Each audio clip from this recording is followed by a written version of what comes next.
Hello everyone, my name is Dallas Abrams, and today I'll be working with my upper elementary student during one of our reading intervention sessions for today's lesson. My friend and I, we looked through some books, and she chose a book about horses. The title of it is Horses by Sally Morgan. My friend chose this book because she absolutely loves horses. Horses are one of her most favorite interests. Since the book's fairly long, I've made a decision to just read the first 11 pages today throughout this lesson. And we'll break this book up into 3 different lessons over the next 2 weeks. So today we're going to be reading and discussing the first few pages, like I said. And before we begin reading, I've picked some vocabulary words out of the book that we'll go over just for some pre-teaching. As we read, we're going to stop and go over some comprehension questions and discuss the information throughout the text. And at the end of the lesson, my student's going to complete a brainstorming activity about comparing what she already knew about horses and taking care of horses to some new information that she learned during the reading of our story today. All right, so we're going to get started. I hope you enjoy. All right, my friend. So the first vocabulary word, like I said, we're going to be reading the story Horses today. And I know you know a lot of information about horses, right? Because you already have your own horses, right? How long have you had horses?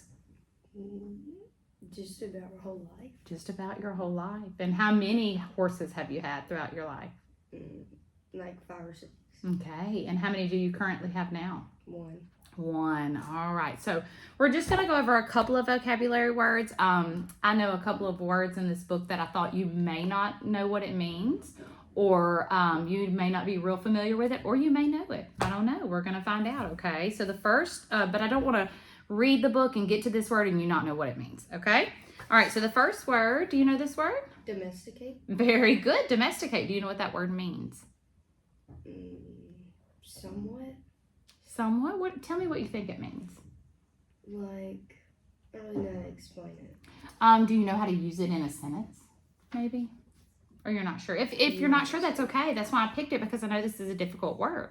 So you may not be familiar with it. All right, so the word domesticate, it means to adapt to living with human beings, okay? So like, you know what a wild Mustang is, right? Or a Mustang, right? They're wild, right?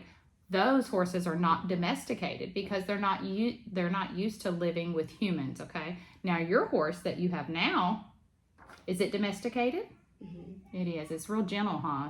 Do you ride it? Mm-hmm. Do you pet it? Mm-hmm. Yeah, and it's real calm around you, huh? Mm-hmm. Okay, so your horse would be domesticated because it's used to you. It's used to being around human beings, okay? So we're going to come across that word, and we'll read more about it in a minute.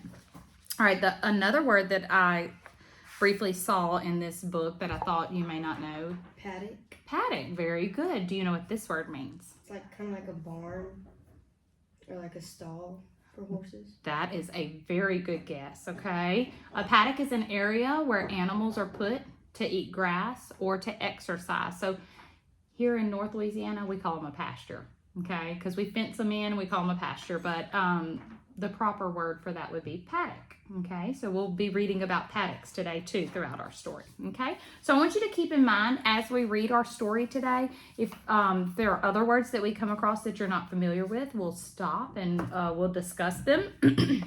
And then I also want you to keep in mind things that you do and you already know that we're reading about because you've been around horses your whole life. And I want you to try to pick out some things that you've never known before about horses, okay? That this is new to you and you're learning it today, okay? All right, so I want to get started with horses. Now, we're just going to take a look at the pictures, okay, on the first page here, okay? All right, so go ahead and read that title out loud for me.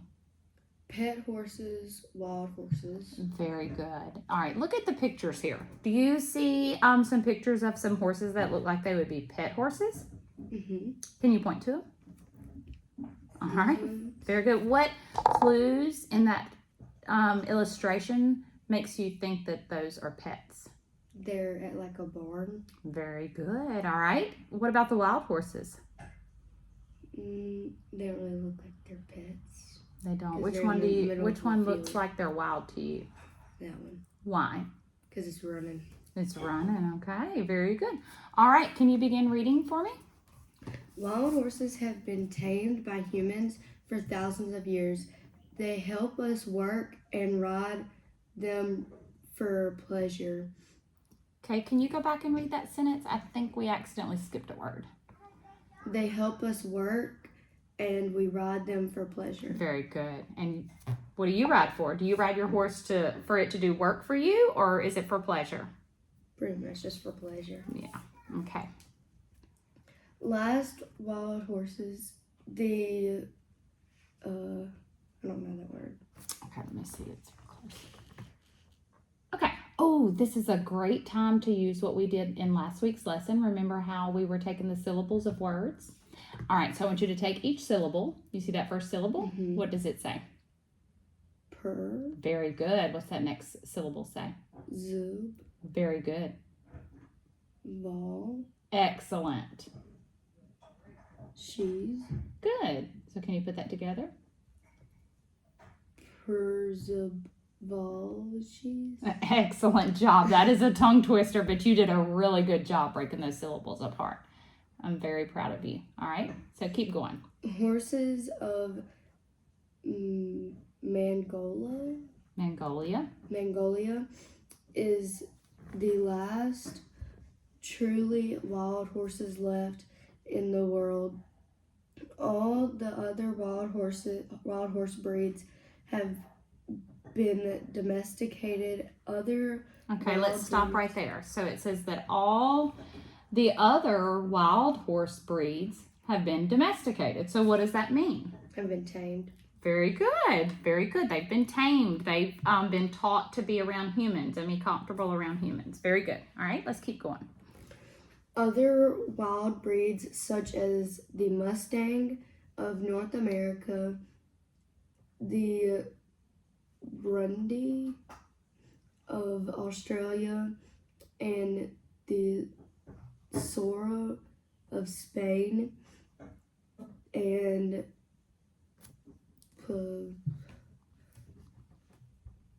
Portugal Close. Very good. Portugal. are related to horses and escaped from captivity. Okay, so they escaped from captivity. What does that mean? They pretty much just escaped from the humans. Okay, very good. And they live wild for many, they have lived wild for many years. These are called feral horses. Now, have you ever been around a feral horse? Not really. Not really. What about, since you're, a family friend, I know that in the past you have a sister that loves horses as well, right? And your sister, one of her horses had a baby. Well, when you guys were first trying to domesticate the baby, did he act a little feral when y'all were first trying? Yeah. Okay. All right. Work and ride. Many horses are bred to do a certain job. For example, heavy Clydesdale horses are bred to pull wagons and plow. Some horses are bred for people who want to ride for fun and in competitions such as rodeos and horse shows. Oh, and that's what your horse is for, right? Mm-hmm. Right. Okay. So, can you tell me a little bit about what your horse does for fun in a rodeo? Well, he tries to do the barrel. He tries to do the barrels. Okay. And poles and stakes in a ring race. All right. Very good. So, you use your horse for those fun things, right? Mm-hmm. All right. How many hands? Horses are measured in hands from the ground to the highest point of its withers, where the neck meets the back. A hand is 4 inches or 10 centimeters. The smallest horses are ponies. They are usually under 14.2 hands high. Are you familiar with how many hands tall your horse is? Mm-hmm. How tall is your horse? He's 16 hands. Oh, all right. Where can I learn to ride? All right, so the title of this page is Where Can I Learn to Ride? Now, before we read this page, I want to ask you, where did you learn to ride? My mom. Your mom taught you, so your mom had some knowledge about riding horses, right? And then she passed that knowledge down to you, right? Showing you all the tricks that she knew, huh? All right. Learning to ride a horse is exciting and great experience, but it can be very expensive, and looking after a horse takes up a lot of time. Learning to ride, buying a horse and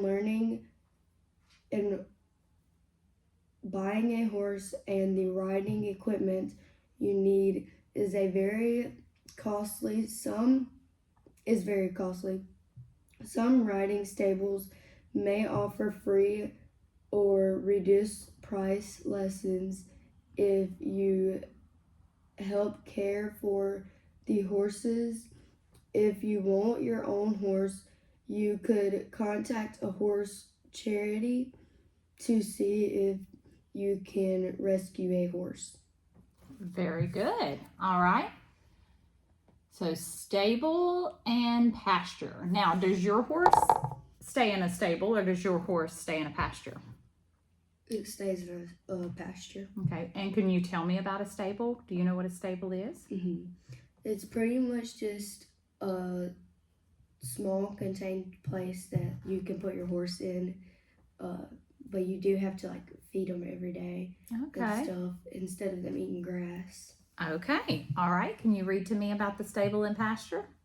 Not all horses need a stable, but they must have a fenced paddock with a water supply and a shelter where they can lie down in a dry area.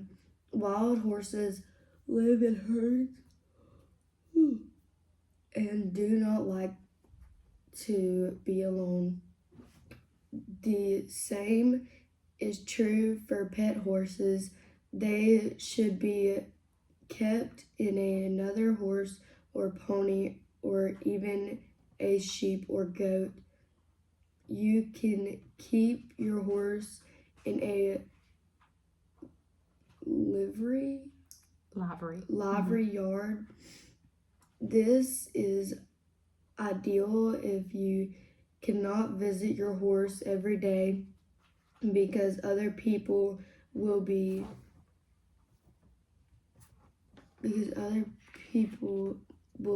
there to look after it.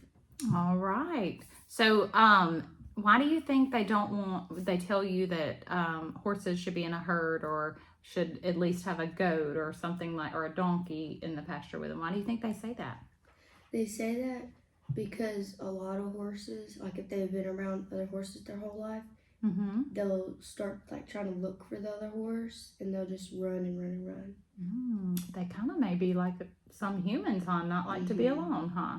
All right, so we're going to take a pause from reading for a second, and I want you to think about and write just for the time being, I want you to write one thing that you already do about caring for your horse or one thing that you've learned about doing for your horse. Okay. Did you hear a lot of things that you already do? All right, can you write me a complete sentence about that, please?